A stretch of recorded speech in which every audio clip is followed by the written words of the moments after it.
Assalamualaikum warahmatullahi wabarakatuh. Anak-anakku mahasiswa pendidikan kimia yang saya cintai. Kali ini saya ingin menyampaikan topik terkait dengan mind mapping. Materi ini sebagai materi pendukung ketika kalian ada beberapa tugas yang meminta dosen untuk membuat suatu mind mapping. Materi ini memang sangat bagus untuk kita pahami karena mind mapping itu memberikan kemudahan kita di dalam kita itu melakukan suatu penguatan terkait dengan suatu materi yang kita pahami. Mind mapping adalah sebuah cara mencatat dengan memanfaatkan bagaimana otak itu bekerja.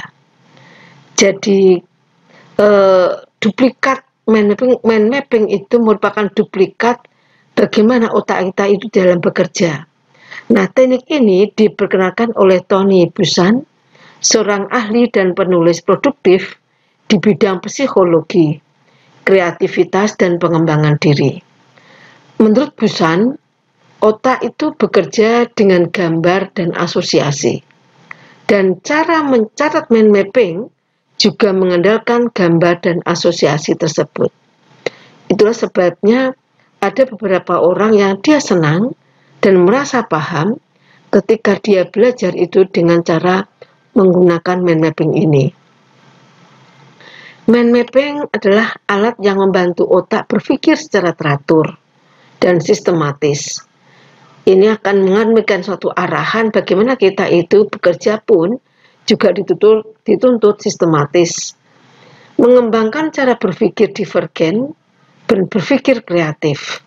Karena ada beberapa kegiatan yang memang ketika kita membuat satu mind mapping itu tidak lepas dari sebuah kreativitas, baik ketika menggunakan gambar atau menggunakan warna, pewarnaan, atau dengan pula ketika membuat suatu cabang-cabang dari mind mapping. Mind mapping juga merupakan teknik mencatat atau dokumentasi yang memungkinkan mendapatkan gambaran besar dari sebuah persoalan. Nah, beberapa orang ketika melakukan suatu pencatatan merasa otak itu mampu lebih cepat untuk merespon, manakala kita gunakan secara tahap demi tahap bagaimana sebuah masalah itu diselesaikan. Cara mencatat yang kreatif, efektif, dan memetakan pikiran-pikiran kita secara menarik, mudah, dan berdaya guna. Jadi memang karena ada gambar-gambar maka ada satu kreativitas dan satu lembar itu bisa mencakup, merangkum dari berpuluh-puluh materi, berpuluh-puluh artikel yang kita baca. Mind mapping merupakan aktivitas mencatat informasi termasuk merangkum sebuah bab buku teks ke dalam sebuah selembar catatan saja. Ada beberapa orang yang merasa nyaman ketika dia itu melakukan suatu ringkasan. Sebelum dia meringkas, dia merasa ada sesuatu yang perlu direspon, diendapkan dalam otak, maka mind mapping memberikan suatu kemudahan untuk itu. Ada beberapa keuntungan dari mind mapping. Yang pertama, mengingat lebih baik dan belajar lebih cepat dan efisien, dan melihat gambar itu adalah keseluruhan dari apa yang akan kita tuliskan di situ. Dan mind mapping itu memberikan suatu sarana media untuk berkomunikasi, membuat rencana juga menjadi lebih kreatif, menghemat waktu, berkonsentrasi, mengatur dan menjernihkan pikiran. Terkumpulnya berbagai data, karena data-data yang terangkum itu pun juga bisa dibuat menjadi mind mapping, mudah dibaca, diingat, dan dipahami. Ini memang bagi orang tertentu dia merasa yang senang dengan model mind mapping dalam belajarnya itu akan sangat membantu. Dan bantuan mind mapping merupakan bantuan mempelajari, menyelesaikan masalah, membuat keputusan, mengklasifikasikan ide, juga mempercepat pencatatan dengan kata-kata kunci. Metode mind mapping disebut juga peta konsep. Ada beberapa jenis di antaranya adalah hierarki secara berjenjang dari atas ke bawah, atau peta konsep laba-laba di mana topik utama itu ditaruh di tengah, kemudian semakin semakin meluas, begitu diisi subtopik sampai menjadi cabang dari topik utama. Peta konsep juga merupakan bagian alur, arah sebuah proses, sehingga kita mudah untuk memahami dan menangkap alur sebuah program tersebut. Ini beberapa contoh peta pikiran konsep laba-laba sehingga ada di tengah dan semakin akan meluas di seluruh titik yang ada di dalam peta pikiran ini. Topik itu dari atas ke bawah. Ini metode hierarki namanya. Nah, ada 7 langkah membuat mind mapping. Yang pertama, mulailah dari bagian tengah atau atas. Tentukan ide utama dengan gambar atau simbol. Kemudian gunakan berbagai warna sehingga lebih menarik dan hubungkan cabang-cabang utama ke gambar pusat.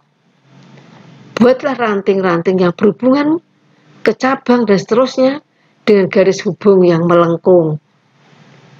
6. Gunakan satu kata kunci untuk setiap garis, gunakan gambar. Jadi di sini kita diminta untuk membuat suatu mind mapping berdasarkan yakni di mana rantai cabang garis hukum yang melengkung, artinya bahwa kita gunakan apakah itu untuk merangkum ataukah itu untuk suatu analisis misalnya. Silakan Anda bisa membuatnya.